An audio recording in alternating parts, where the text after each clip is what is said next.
శ్రీమన్మహాగణాధిపతయే నమః. సాయినాథ పరబ్రహ్మణే నమః. విశ్వకర్మ పరబ్రహ్మణే నమః. సదానింబవృక్షస్య మూలాదివాసాత్ సుధాశ్రావిణం దిక్తమప్యప్రియంతం తరుం కల్పవృక్షాదికం సాధయంతం నమామీశ్వరం సద్గురుం సాయినాథం. ముఖ్యంగా మనము ప్రస్తుత కాలంలో వివాహ జీవితానికి సంబంధించి జ్యోతిష్ శాస్త్ర రీత్యా ఒక్కొక్క రాశి వారు కొన్ని సందర్భాలలో అనుకోని కళ్యాణ సమస్యలను ఎదుర్కొంటూ ఉన్నారు.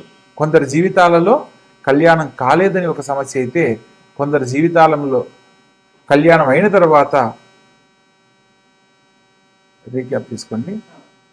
కొందరి జీవితాలలో కళ్యాణం అయిన తర్వాత సమస్యలతో ఇబ్బంది పడుతున్న వారిని మనం చాలామందిని గమనించాం. అటువంటి సందర్భంలో అసలు ఈ వివాహ జీవితానికి సంబంధించిన సమస్యలు ఏ ఏ గ్రహాల కారణంగా ఎదుర్కోవడం జరుగుతుంది, మనము కళ్యాణానికి సంబంధించి పిల్లలకు సంబంధించి భవిష్యత్తులో వివాహ జీవితానికి సంబంధించిన సమస్యలు రాకుండా ఉండడానికి ఏదైనా పరిహారం ముందుగా చేసుకునే అవకాశం ఉందా లేదా అన్న విషయాన్ని కూడా మనం తెలుసుకోవచ్చా, తెలుసుకునే అవకాశం ఉందా లేదా అనేది కూడా మనం ఇప్పుడు వివరంగా తెలుసుకుందాం. ప్రతి ఒక్క రాసుల వారికి వివాహం అంటేనే మానవ జీవితంలో తల్లిదండ్రుల దగ్గర వారి యొక్క పిల్లలు 25 సంవత్సరాలు ఎంతో గారాభంగా ఒక సెక్యూరిటీగా పిల్లలను పెంచడం జరుగుతుంది. తరువాత ఆడపిల్లలను ఒక జీవిత భాగస్వామికి అప్పగించేటప్పుడు అనేక రకాలుగా వారి యొక్క భవిష్యత్తుకు సంబంధించి పరిశీలించి జాతక పరిశీలన చేసి వివాహం చేయడం జరుగుతుంది. అయినప్పటికీ కొన్ని వివాహం అయిన తర్వాత సమస్యలతో ఇబ్బంది పడుతున్న వారిని మనం చాలామందిని గమనిస్తూ ఉంటాం. అటువంటి సందర్భంలో వివాహానికి సంబంధించిన సమస్యలు ఎదుర్కోకుండా ఉండాలి అనంటే కళ్యాణానికి ముందు ఏ ఏ గ్రహాలకు ఏ ఏ రాసులు వాళ్ళు ఎటువంటి పరిహారాలు ఆచరిస్తే వివాహ జీవితంలో సమస్యలు లేని జీవితాన్ని పొందుతారు అన్న అంశాన్ని మనం వివరంగా తెలుసుకునే ప్రయత్నం చేద్దాం. ప్రత్యేకంగా మానవ జీవితంలో విద్య, ఉద్యోగం, తరువాత కళ్యాణం. ప్రతి తల్లిదండ్రులు మంచి విద్యను అందిస్తారు. ఒక మంచి ఉద్యోగాన్ని కల్పించడానికి విద్య ద్వారా మనకు అన్ని రకాల సదుపాయాలు అవకాశాలు కల్పిస్తారు. విద్యా ఉద్యోగంతో పాటు వివాహం అయిన తర్వాత వారికంటూ ఒక కుటుంబం జీవితం ఏర్పడుతుంది. కాబట్టి ఆ వివాహ జీవితానికి సంబంధించి ఎటువంటి జాగ్రత్తలు తీసుకోవాలి, కళ్యాణానికి సంబంధించిన విషయాలలో మనం ఏ ఏ పరిశీలనలో సమస్యలు లేని జీవితాన్ని పొందుతారు అన్న అంశాన్ని తెలుసుకునే ప్రయత్నం చేద్దాం. ప్రత్యేకంగా ప్రతి ఒక్క కళ్యాణానికి సంబంధించి ప్రతి ఒక్కరి జీవితంలో వివాహానికి సంబంధించి వధూవర పొంతనలు పరిశీలించేటప్పుడు వధూవర గణనమేళ చక్రం అని ఒకదాన్ని పరిశీలించి దాంట్లో అష్టకూట వర్గం అంటారు. 8 రకాల పాయింట్లలో అంటే నాడీ కూటము, భగుట కూటము, రాశి కూటము, నక్షత్ర కూటము, వశ్య కూటము, ఇట్లా 8 రకాలను పరిశీలించి 36 పాయింట్లకు 18 పాయింట్లు వస్తే కళ్యాణానికి అనుకూలమని, 18 పాయింట్ల కంటే తక్కువ వస్తే కళ్యాణానికి అనుకూలం కాదని, కళ్యాణము 18 పాయింట్ల కంటే ఎక్కువ వస్తే చాలా ఉత్తమోత్తమైనదిగా భావిస్తూ ఉంటారు. కానీ జ్యోతిష్ శాస్త్రం ప్రకారము ప్రతి ఒక్కరి జీవితంలో వివాహానికి సంబంధించి వీరికి వివాహం చేయవచ్చు అని తెలుసుకోవడానికి ఒక సాధారణ పట్టిక మాత్రమే. ప్రత్యేకంగా సప్తమ స్థానాన్ని, కలత్ర స్థానాధిపతి ఉన్న స్థానాన్ని బట్టి మాత్రమే వివాహ జీవితంలో వారు ఎటువంటి స్థితిగతులు పొందగలరో వివరంగా తెలుసుకోవడానికి అవకాశం ఉంటుంది అనేది జ్యోతిష్ శాస్త్రం పరిజ్ఞానం ఉన్న మాలాంటి వారు మాత్రమే దీని గురించి పరిశీలనలో వివరంగా తెలియజేయడానికి అవకాశం ఉంటుంది. జ్యోతిష్ శాస్త్రంలో మనకు ఏదైనా ఒక పంచాంగం కొన్నప్పుడు అందులో వధూవర గణనమేళ చక్రం అని వధువు యొక్క పట్టిక నిలువుగాను వరుడి యొక్క పట్టిక అడ్డంగాను నిర్మాణం చేసి అందులో కొన్ని సంఖ్యల ఆధారంగా ఈ యొక్క లైన్కి ఆపోజిట్ లైన్లో వరుడి యొక్క నక్షత్రాన్ని బట్టి ఒక సంఖ్యను కేటాయించి వీరికి ఇన్ని పాయింట్లు వచ్చాయని చెప్పడం జరుగుతుంది. కేవలం పాయింట్లతోనే వివాహ జీవితాన్ని నిర్ణయించకూడదు అన్న సత్యాన్ని తెలుసుకొని వివాహానికి సంబంధించి వారి ఇరువురి జాతకాలలో సమస్యలు లేని జీవితాన్ని అందించాలి అని అంటే ఏదైనా జాతకంలో దోషాలు ఉన్నప్పుడు దోషాలను ప్రత్యేకంగా వాటి యొక్క పరిహారాలను ముందుగా తెలియజేసి ఆ తర్వాత వివాహం చేయడం వల్ల సమస్యలు ఉండవు అనేది తెలుసుకోవాలి. ప్రత్యేకంగా మనం ఇన్ని రకాలుగా చెప్తున్నాం, పాయింట్లను బట్టి పరిశీలన చేస్తాం. అదేవిధంగా జ్యోతిష్ శాస్త్రంలో జాతక చక్రాన్ని బట్టి పరిశీలన చేస్తాం. కానీ మరొక తెలుసుకోవాల్సిన విషయం ఏంటంటే, ఎప్పుడైతే ఆడపిల్ల మెచ్యూర్ అవుతుందో, పుష్పవతి అయిన తర్వాత ఆ రోజు ఉన్న నక్షత్రము చేసుకునే భర్త నక్షత్రం ఒకటి కాకూడదు. ఇది జ్యోతిష్ శాస్త్రంలో సప్తమ స్థానాన్ని బట్టి మనం చెప్పడానికి లేదు. అదే వధూవరుల గణనవేల చక్రాన్ని బట్టి చెప్పడానికి లేదు. మనం ఎన్ని రకాలుగా చూసినప్పటికీ కూడా ఈ యొక్క విధానంలో కూడా అమ్మాయి యొక్క మెచ్యూర్ అయిన రోజున్న నక్షత్రము చేసుకునే భర్త నక్షత్రం ఒకటి కాకూడదు. అలా ఉన్నప్పుడు మాత్రమే వివాహం చేయాలి. అదేవిధంగా జన్మలగ్నానికి ఆ అబ్బాయి కానీ అమ్మాయి కానీ పుట్టిన జన్మలగ్నానికి అష్టమ లగ్నం అనేది వివాహానికి పనికిరాదు అన్న అంశాన్ని తెలుసుకొని వివాహం చేయాలి. ఊరికినే ఏదో పాయింట్లను చూసేసి వీళ్ళిద్దరికి కళ్యాణం సెట్ అయింది, అమ్మాయి నక్షత్రానికి అబ్బాయి నక్షత్రం సెట్ అయింది అనేది సరైన పద్ధతి కాదు. ఒక 100 ఏళ్ల జీవితాన్ని పిల్లలకు అందిస్తున్నాము అని అంటే దానికి విశేషమైన పరిశీలనలో మాత్రమే ఖచ్చితంగా వారికి అటువంటి వైవాహిక జీవితాన్ని అందించగలుగుతున్నాం.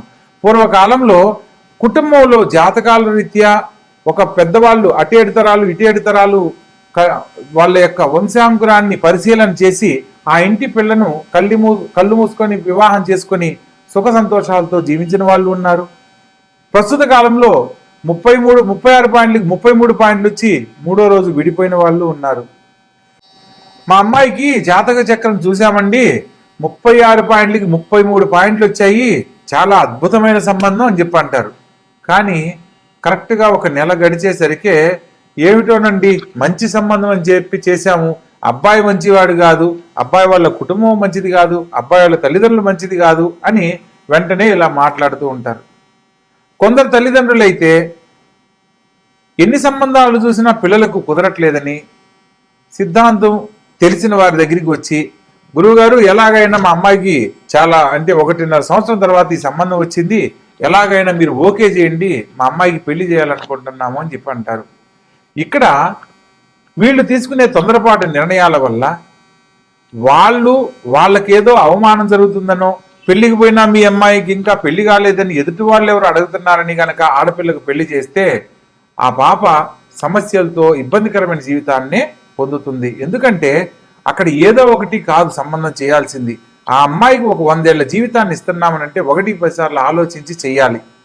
ఇక్కడ తొందరపాటు నిర్ణయాల వల్ల కొందరి జీవితాల్లో సమస్యలు ఎదుర్కొంటుంటే మరికొందరి జీవితాలలో వివాహానికి సంబంధించి ఈ యొక్క వధూవరుడి గణనవేల చక్రాన్ని చూసి మా అమ్మాయికి ఈ సంబంధం ఓకే అవుతుందండి, చాలా బాగుంది, అబ్బాయి వాళ్ళ కుటుంబం చాలా బాగుంది అని చెప్పి చేసేసి తర్వాత ఇబ్బంది పడుతున్న వాళ్ళని మనం గమనిస్తూ ఉంటాం.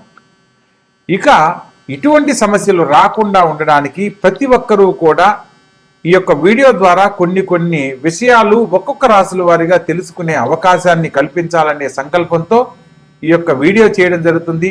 ప్రతి ఒక్కరూ ఈ యొక్క వీడియోని చివరి వరకు చూడండి, మరిన్ని వివరాలు తెలుసుకోండి.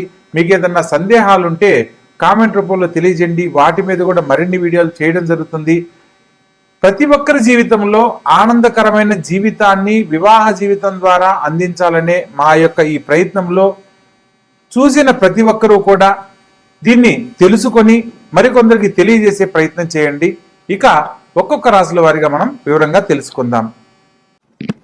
మీనరాశి. మీనరాశి ఈ యొక్క మీనరాశి జాతకులను గనక పరిశీలించినట్లయితే మీనరాశికి అధిపతి దేవతల గురువైన బృహస్పతి. ఓం బృం బృహస్పతియే నమః అనే మంత్రంతో ప్రతినిత్యము గురుగ్రహానికి సంబంధించిన మంత్రాన్ని పఠించిన వారికి కోరుకున్న ప్రతిదీ గురుబలంతో లభిస్తుంది. ఈ యొక్క జాతకులకు కళ్యాణం కాని వారికి గురుబలంతో కళ్యాణం ఎలా అయితే అవుతుందో అటువంటి కళ్యాణ జీవితాన్ని అన్యోన్య దాంపత్యంలో జీవితకాలం కొనసాగించడానికి గురువు యొక్క అనుగ్రహత ఎంతో అవసరం. కొన్ని సందర్భాలలో కొన్ని పొరపాట్లు అనుకోకుండా జరుగుతూ ఉంటాయి. ఆ సందర్భాలలో గురువు యొక్క ప్రభావం తగ్గిన, గురువు 6, 8, 12 స్థానాల్లో సంచరించిన దాంపత్య జీవితంలో సంతోషం తగ్గి ఇతరులపై ఆకర్షణ పెరగడానికి కారణమవుతుంది. కొన్ని సందర్భాలలో ఫ్రీడమ్ కోసం, రొమాంటిక్ అట్రాక్షన్ కోసం, టెంపరరీ అట్రాక్షన్ కోసం ఇతరులకు దగ్గరయ్యే పరిస్థితులు కూడా ఎదురవుతాయి. శుక్రుని యొక్క ప్రభావము, శుక్రరాహువుల సంబంధం వల్ల, శుక్రకుజుల సంబంధం వల్ల కూడా దాంపత్య జీవితంలో సమస్యలు ఏర్పడడానికి కొన్ని సందర్భాల్లో కారణాలు తలెత్తుతాయి. జీవిత భాగస్వామితో ఎటువంటి సందర్భంలో కూడా వాగ్వివాదాలు చేయకూడదన్న సత్యాన్ని తెలుసుకోవాలి. ఇక్కడ కొన్ని సందర్భాలలో సప్తమాధిపతి బుధుడైనప్పుడు, సప్తమ స్థానం కన్యారాశి అయినప్పుడు, బుధుడు దిస్వభావ రాశి కాబట్టి జీవిత భాగస్వామితో నిజాయితీకి కట్టుబడి ఉన్నన్నాళ్ళు దాంపత్య జీవితంలో అన్యోన్యత ఉంటుంది. ఎప్పుడైతే రెండు రకాల మనస్తత్వాలతో వీళ్ళు ఉంటారో లేదా దాంపత్య జీవితంలో సమస్యలకు కారణమయ్యి ఇతరులతో పరిచయాలకు దగ్గరయ్యి వారి యొక్క వివాహాన్ని జీవితాన్ని చెడగొట్టుకునే జాతకులు అవుతారు. వీలైనంత వరకు వివాహ జీవితానికి సంబంధించి సమస్యలు రాకుండా ఉండాలి అనంటే ఓపెన్ మైండెడ్గా ఉండాలి. మనసులో ఉన్న భావనలను జీవిత భాగస్వామితో వ్యక్తపరుస్తూ ఎక్కడైతే సమస్య వస్తుందో ఆ సమస్యను పోగొట్టుకునే ప్రయత్నం చేయాలి. రాహువు 5, 7, 12 స్థానాల్లో ఉన్నప్పుడు గురువుతో రాహువు గన కలిస్తే నీచభంగ రాజయోగం ఏర్పడుతుంది, లేదా గురుచండాల యోగం అని కూడా అంటారు. అప్పుడు గురువు సంపూర్ణంగా ఇవ్వాల్సిన ఫలితాలను ఇవ్వలేడు కాబట్టి రాహు యొక్క తీవ్ర ప్రభావం వల్ల దాంపత్య జీవితంలో కొన్ని స్పష్టత లేక ఇతరులకు దగ్గరయ్యే పరిస్థితులు ఏర్పడతాయి. టెంపరరీ ఎమోషనల్ బాండింగ్ ఏర్పడడానికి కారణమవుతుంది. ప్రత్యేకంగా చంద్రగ్రహానికి సంబంధించి వ్యయ స్థానంలో సంచరించేటప్పుడు అట్రాక్షన్ కోసం ఎదుటివారికి దగ్గరయ్యే పరిస్థితులు ఎదురవుతూ ఉంటాయి. గురుగ్రహానికి సంబంధించి ప్రత్యేకంగా ఓం బృం బృహస్పతయే నమః అనే మంత్రాన్ని పఠించడము, దాంపత్య జీవితంలో సమస్యలు తొలగిపోవడానికి మేధా దక్షిణామూర్తి యొక్క శ్లోకాన్ని ప్రతినిత్యము పఠించిన, మేధా దక్షిణామూర్తి వారి చిత్రపటాన్ని ప్రతినిత్యము దర్శించిన, ఆ చిత్రపటంలో వారి యొక్క పాదాలను తాకి మనసులో ఉన్న కోరికను చెప్పుకున్న దాంపత్య జీవితానికి సంబంధించిన ఎటువంటి సమస్యలున్నా కూడా తొలగిపోతాయి. ప్రత్యేకంగా గురుగ్రహానికి సంబంధించి గురువారం నాడు గురు సంబంధమైన ఆలయాలలో శనగలు దానమివ్వడము, గురుగ్రహానికి సంబంధించిన జపము, దానము, హోమము జరిపించడము దాంపత్య జీవితానికి సంబంధించిన ఎటువంటి సమస్యలున్నా పోగొడుతుంది అన్న సత్యాన్ని తెలుసుకోవచ్చు. ప్రత్యేకంగా పీచు తీయని టెంకాయను మనసులో ఒక సంకల్పం చెప్పుకొని పారే జలంలో గనక వదిలినట్లయితే నీటి ప్రవాహంలో ఆ టెంకాయ ఎలా అయితే కొట్టుకుపోతుందో దాంపత్య జీవితానికి సంబంధించిన ఏ సమస్య ఉన్నా కూడా అలా తొలగిపోతుంది అనే సత్యాన్ని తెలుసుకోవచ్చు. ప్రత్యేకంగా ఈ రాశి వారికి